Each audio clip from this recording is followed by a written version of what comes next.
Salam sejahtera, selamat pagi.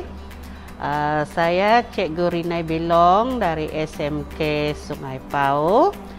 Saya mengajar mata pelajaran reka bentuk dan teknologi.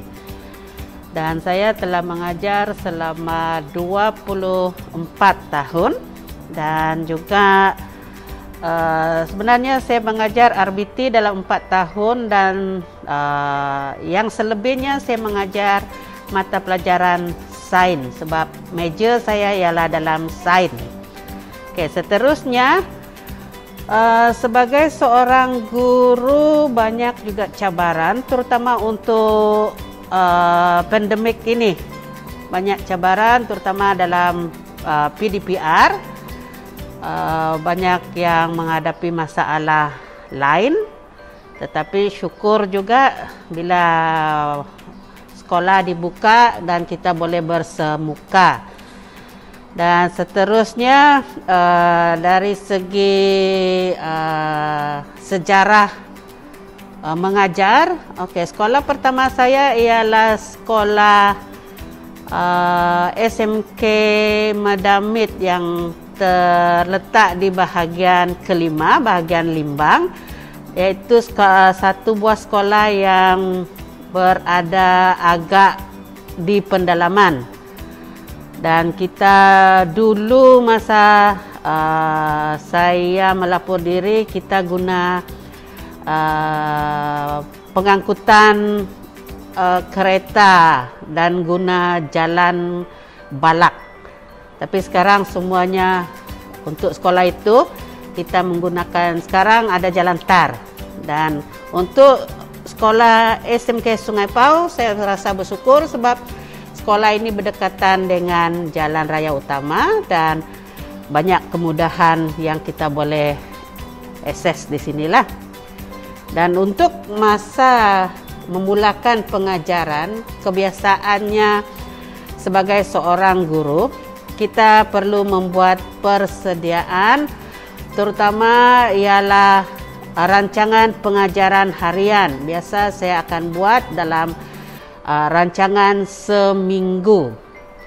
Jadi rancangan satu minggu itu maksudnya dari hari Isnin sehingga hari Jumaat. Dan kita perlu merancang, dalam perancangan itu kita perlu melihat tingkatan yang akan diajar, kelas yang akan diajar, maksudnya kelas itu kelas apa? Ada kelas A, B, C, mungkin ada yang kelas yang bahagian yang agak lemah. Jadi kita akan membuat persediaan berdasarkan tahap budak, tahap pelajar. Dan kita kena perbagaikan pengajaran itu mengikut tahap pelajar. Maksudnya dalam persediaan pengajaran harian itu banyak kaedah dan teknik yang pelbagai digunakan supaya pelajar itu boleh mencapai tahap yang dimana kita kehendaki. Objektif yang kita hendak capai itu tercapai berdasarkan kaedah teknik yang kita sudah rancangkan. Tapi kalau dalam pengajaran saya lebih suka dalam memperbagaikan kaedah dan teknik. Satu ialah murid itu saya lebih suka dikumpul dalam satu kumpulan yang pelbagai. Tidak, lebih baik dia dalam pelbagai daripada dia dipisahkan mengikut level dia. Mungkin ini pandai, ini sederhana, ini lemah. Bagi saya lebih baik kita campurkan dalam satu kumpulan itu, kumpulan pandai, sederhana dan lemah. Kenapa?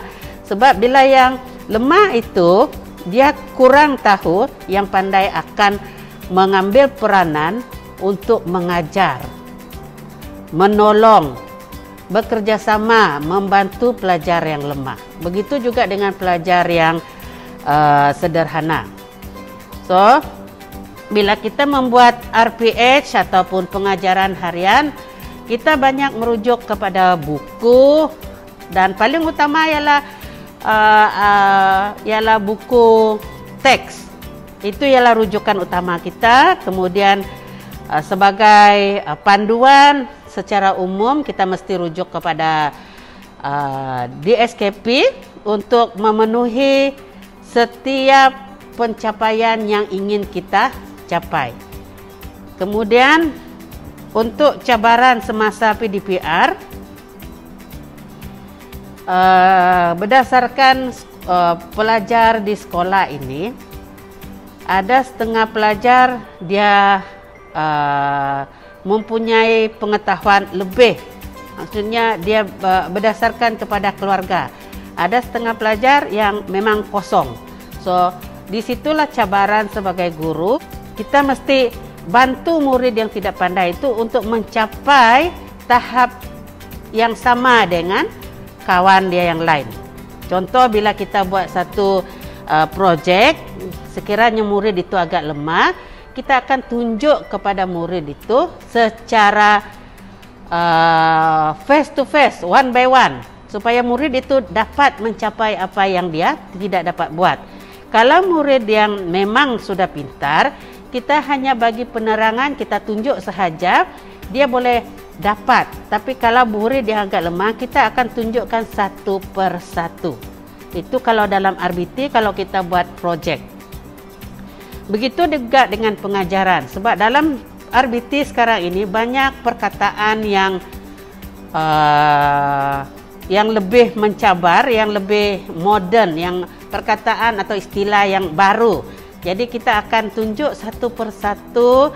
Kadang-kadang ada perkataan itu yang tidak diketahui, kita boleh tunjuk juga secara online, melalui komputer, melalui LCD, melalui handphone kita tunjuk dengan budak, dengan pelajar kita, ini yang dimaksudkan.